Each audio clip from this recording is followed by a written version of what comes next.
It's important to see it as urgent, but I do always let parents know, as long as you're on it and you're paying attention, your child's going to be okay.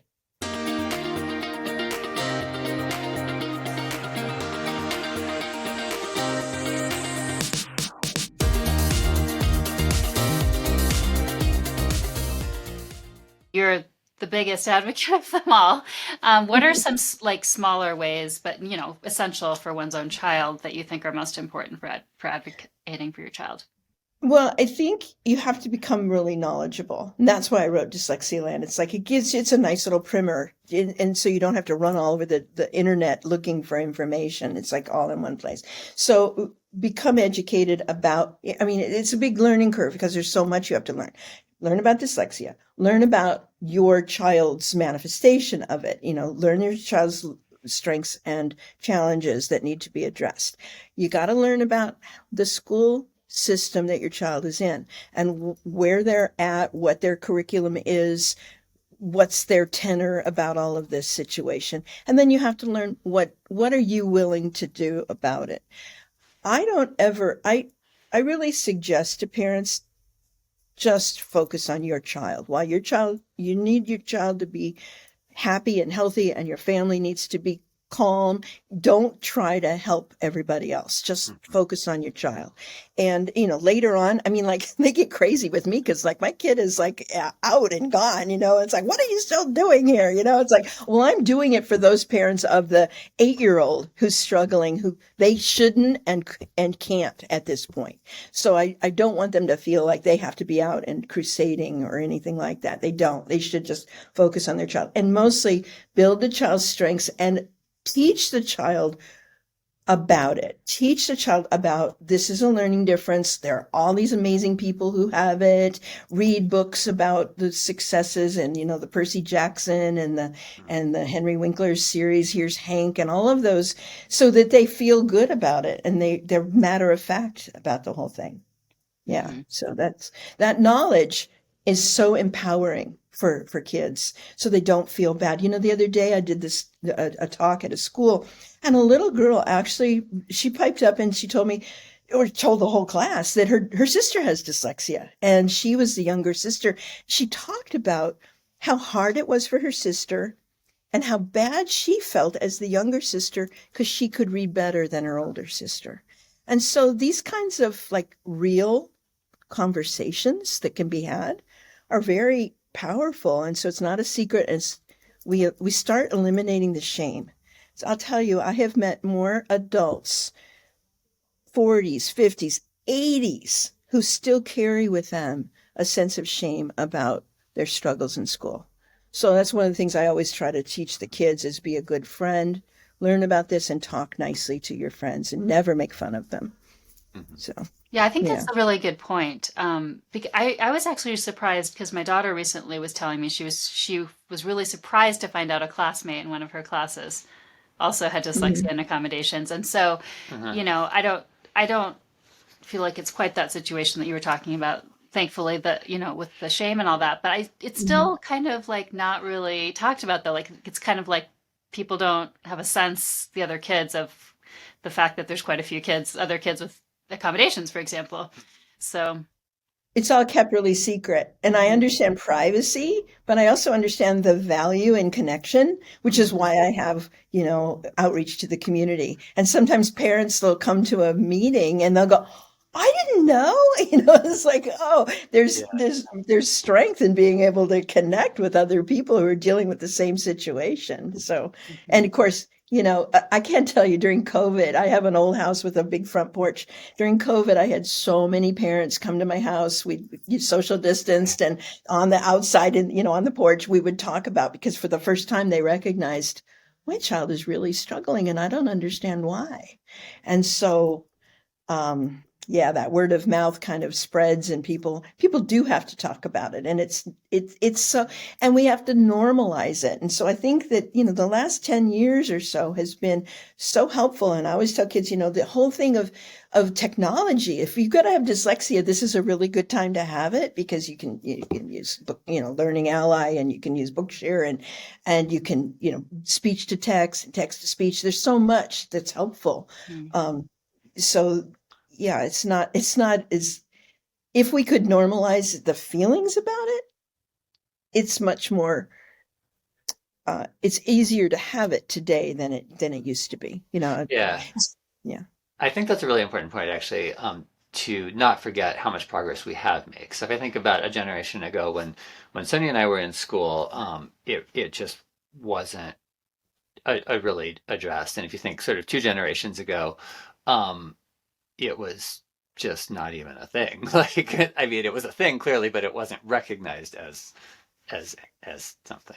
Yeah. Well, it's interesting. I mean, Orton and Gillingham were doing their work in the 1930s, so it's like we Yeah. know about it. And I have a Life magazine from the 60s where they did a whole story about it. So we like to say, "Oh, they didn't know about it." Well, actually, they did, Yeah. but they So I didn't think know they didn't know nearly as much, and it was more like off to the edge. Yeah. yeah, and it's again that disconnect between maybe what is known by some people and what's actually addressed in the schools or how the schools treat it. Hmm. Yeah, yeah. Yeah. Or what we call it. Oh, he's just not a good test taker. Right. Oh, yeah. Well, yeah, yeah. And by the way, I wanted to mention that you were talking about your daughter having a 504. I think that's a really good plan. And if I had it to do over, I would have done that with my Hmm. son. And I often suggest to parents, and I know that this is an economic hardship, but getting the instruction outside of school, it's Hmm. it's it's like at some point you have to think about your quality of life and what's the point of fighting them forever, because they will fight you forever, and then you leave and then a new batch comes in. So you have to think about what's best for your child. And if they're going to get low quality instruction in school and you're fighting all the time, it's just not worth it. You have to figure out something else. And one of the really great things with technology is you can get an instructor on Zoom Hmm. where, 10 years ago you couldn't. You had to have a OG instructor somewhere that in Right. your vicinity. And now, there's a world that's opened up. And, there's other ways that even parents can teach their own children, so yeah. And the 504, you're protected by it's a civil rights issue Hmm. rather than a legal issue. And that is huge. That makes a difference. I had a parent who was constantly dealing with the IEP mess and she couldn't stand anymore. So she gets a 504 and goes to the Office of Civil Rights. And everything was different. Everything. And she got immediate results. Hmm. So I think that's a really good way to go. We've already gotten into quite a few tips here, but what are some other tips for sort of, I guess, different areas? So let's start with um, identification. So what are some of your top tips for how to like if you suspect that your child, whether they're just starting school or later in elementary school or whatever, if you suspect that they might have dyslexia, what are the next steps? What are the best tips there for getting them sort of identified? I think it's really challenging, in first grade, because what you'll hear in public school typically is, well, we don't test until third grade. Oh, we'll just wait, oh, they're all slow, whenever they decide that, don't worry now. So when they tell you, don't worry, start worrying because it's important to pinpoint and to keep notes and say, what is it that makes you think that this is the case? And then think back in your family. Is there, are there relatives or Hmm. someone else have it or someone else struggle? Maybe they don't call it dyslexia, but maybe grandpa was a contractor who never really read any books. And then you figure out, oh, that probably is an indicator. Or, you start looking for little signs. Maybe they didn't call it dyslexia, but it was clear there was struggle reading. I mean, I think that a simple little screener, if people would, if teachers could ask in kindergarten, is there anybody in the family who struggled with reading? A simple question like that. Can the child recite the alphabet, tie their shoes? These simple little questions, and it'll rhyme. Hmm. All of these little things that we now know are indicators. I would have recognized it in my son much earlier had I known about these things. And they're simple and they cost nothing to, and I suppose that these days it would be considered an invasion of privacy or something. But, if you start looking at these indicators and then document them, And one thing I will suggest to parents always is when you're talking about your child with an educator and you're in a meeting, bring a picture of your child. Bring a example of your child's reading, like if you videotape it, or you ask them and you scribe it out and you say you read what the child says about reading. Make it human, make it personal, and remind them this is an actual person that needs to learn how to read, because they're not going to be 6 or 7 and 8 struggling, and you do not want them to be 28 and struggling because they can't even get a job at that point. So it's really it's important to see it as urgent, but I do always let parents know, as long as you're on it and you're paying attention, your child's going to be okay. It's when parents deny it, or they punish, or they just believe the schools that it'll be all right. I mean, I literally had a kid that I met a couple weeks ago, and I found out now he's in fourth grade, and he cannot recite the alphabet. Now, how does that happen? Where nobody's picking up on this, and somehow he just fell through the cracks. Thankfully, I've got an educational therapist working with him, and it's going to take a lot though for him. Yeah. Yeah.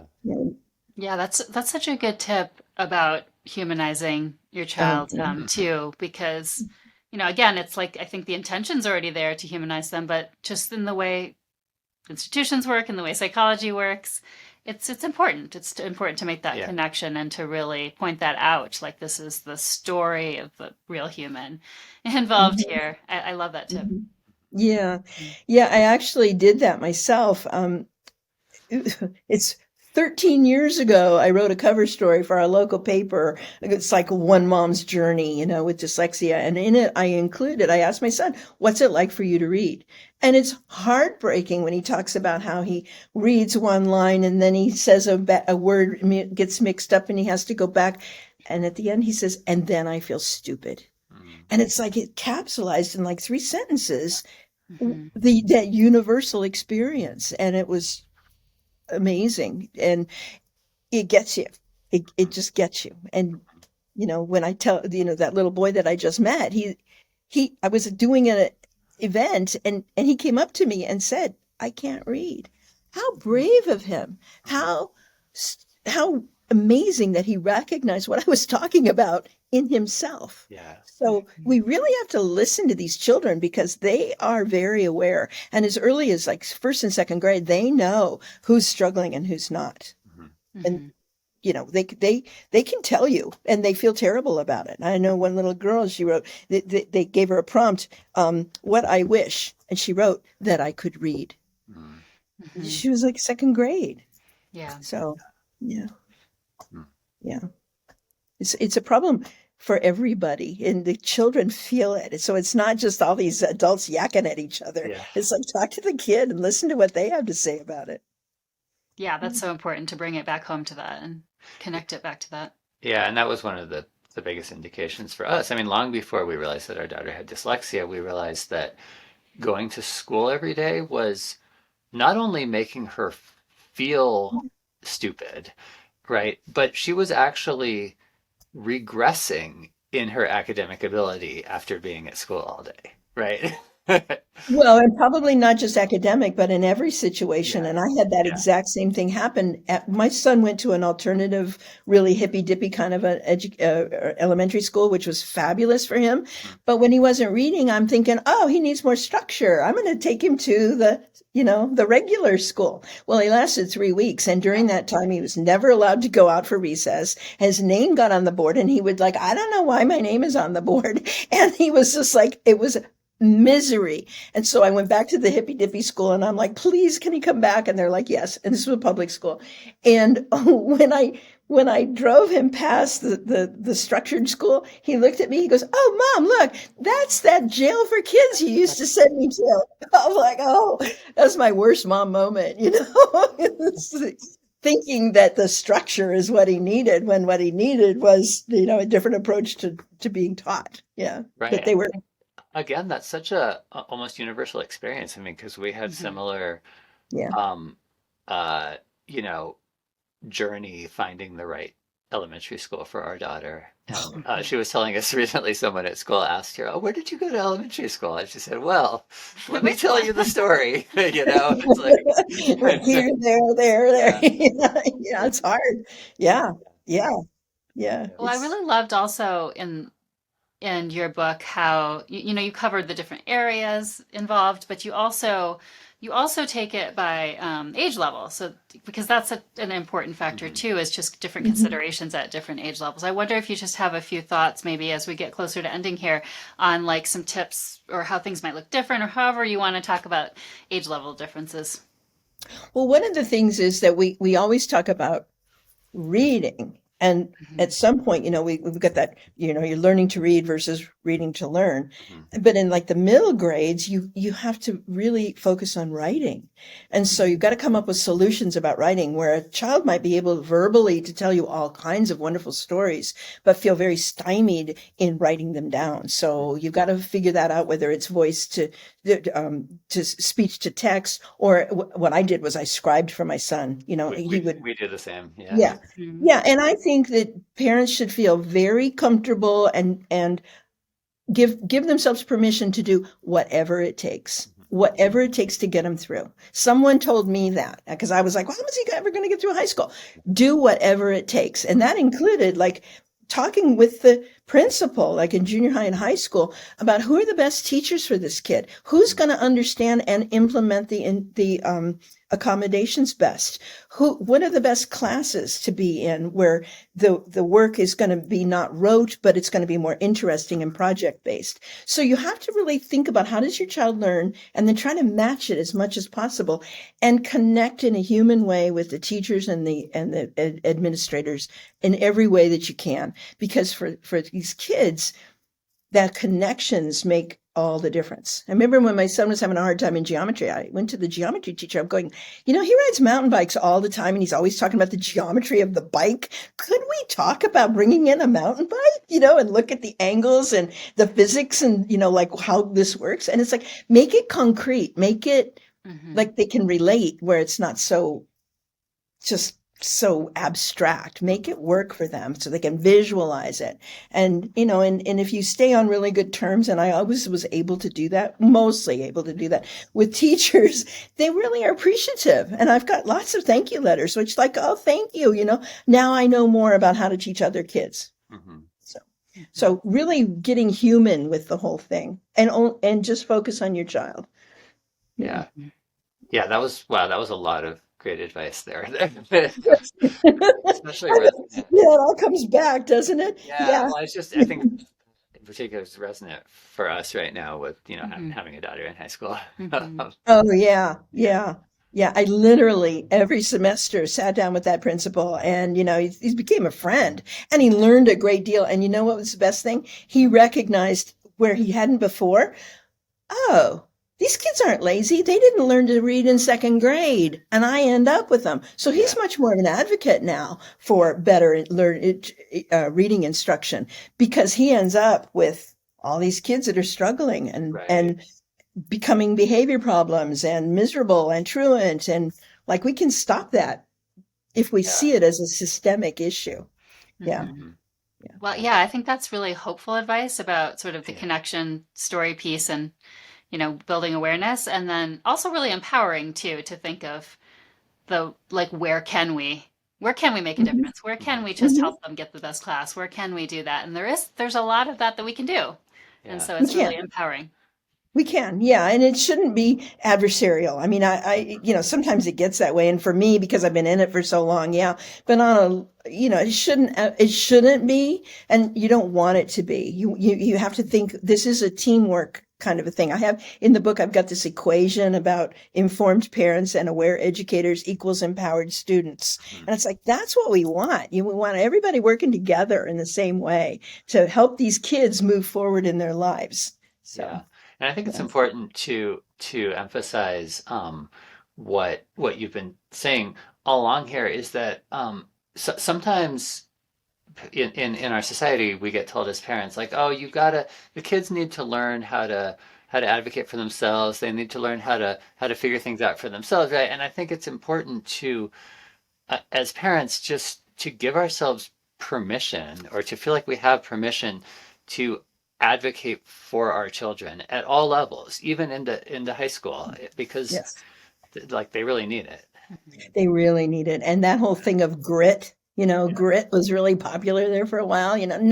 No, especially with dyslexic kids. They don't need grit. They've already got it in their own heads. They already feel that. They're putting a lot of pressure on themselves and feeling really uncomfortable with all of this. So don't add more to, oh, well, they'll be better people. No, they won't. They'll just be beaten down more, And so, yeah, and it's okay. And you can do it behind the scenes. I mean, there was a situation with my son's case manager when he was in high school, and the case manager didn't want to talk to me anymore. So, okay, how do we do this? So I would tell my husband what he needed, and then he would tell the case manager, and it all worked out. And because the case manager and my son really liked each other, and we weren't going to end that relationship. We were going to make it work. And so you just got to always say, we're going to get this kid through high school. This is really important. And then you deal with all the college stuff after that, if you want to deal with that. And yeah. And just for the record, my son went to 2 years of college. He did not do, he was too intimidated to reach his full potential in baseball. He was being recruited and couldn't go away and all that. So that didn't happen. But he's now 26 and he's working for a software company. And it's like they hired him when they never hire anybody who doesn't have a college education, but they hired him because of his teamwork abilities, his likability, how intelligent he is, and how well he can work with people. Mm-hmm. So those dyslexic strengths are what got him a really good job where, they have massages and they have lunch brought in and all that. It's kind of like the same wavelength kind of a company. So there's lots of good hope out there for families, and they should know that even when you're struggling, for years, it's going to get a lot better. And school's probably the worst time for these kids. Yeah, that's a really good point, and to keep sight of that on the horizon. Yeah, well, that's probably a good place to wrap up. I think so. So we're going to put this in the notes, of course, as well. But where can people get a hold of you or contact you or find out more about your work? Oh, they can reach me at the Dyslexia Project at gmail.com. And and the book, the book is, there's a website for the book. It's DyslexiaLand.com. Okay, we will put that in as well. Yeah, we'll put that all in the show notes. Well, Cheri, thank you. This is, I feel like we could have talked for 3 more hours about this, but it's have to stop because we're friends now. Yeah. So this is super important information. Thank you to get out there, and thank you for all the advocacy work that you're doing. Thank you. The work that you're doing is benefiting our daughter and everybody else. So. Oh, that's really sweet. Thank you. I hope she's doing well, and tell her to hang in there. It gets better. Okay. All right. Thanks so Thank much. you so much. Take care.